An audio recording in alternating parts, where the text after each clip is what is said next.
It is our duty now to begin to lay the plans and determine the strategy more than the winning of the war. It is time to begin the plans and determine the strategy for winning a lasting peace and the establishment of an American standard of living higher than ever known before.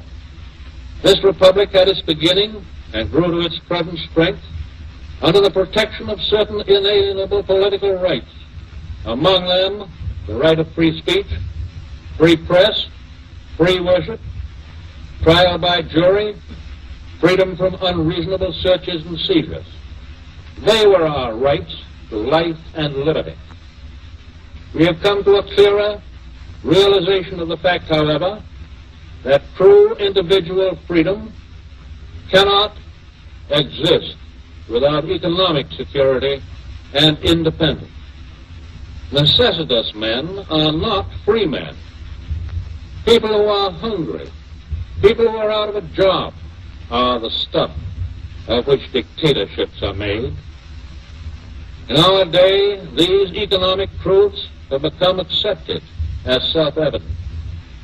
We have accepted, so to speak, a second Bill of Rights, under which a new basis of security and prosperity can be established for all, regardless of station or race or creed. Among these are the right to a useful and remunerative job in the industries, or shops, or farms, or mines of the nation. The right to earn enough to provide adequate food and clothing and recreation. The right of farmers to raise and sell their products at a return which will give them and their families a decent living. The right of every businessman, large and small, to trade in an atmosphere of freedom from unfair competition and domination by monopolies at home or abroad.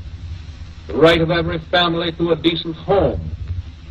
The right to adequate medical care and the opportunity to achieve and enjoy good health. The right to adequate protection from the economic fears of old age and sickness and accident and unemployment. Finally, the right to a good education.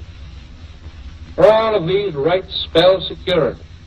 And after this war is won, we must be prepared to move forward in the implementation of these rights to new goals of human happiness and well-being.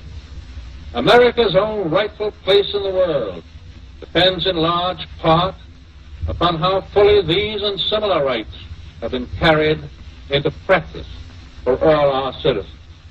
For unless there is security here at home, there cannot be lasting peace in the world. One of the great American industrialists of our day, a man who has rendered yeoman service to his country in this crisis, recently emphasized the grave dangers of rightist reaction in this nation. All clear-thinking businessmen share that concern.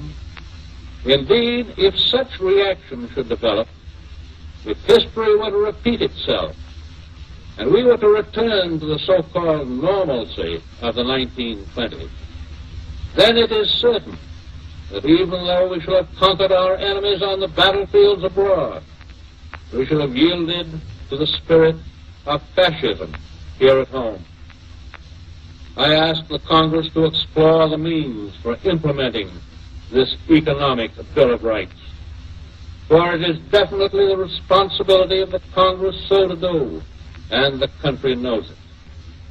Many of these problems are already before committees of the Congress in the form of proposed legislation. I shall from time to time communicate with the Congress with respect to these and further proposals.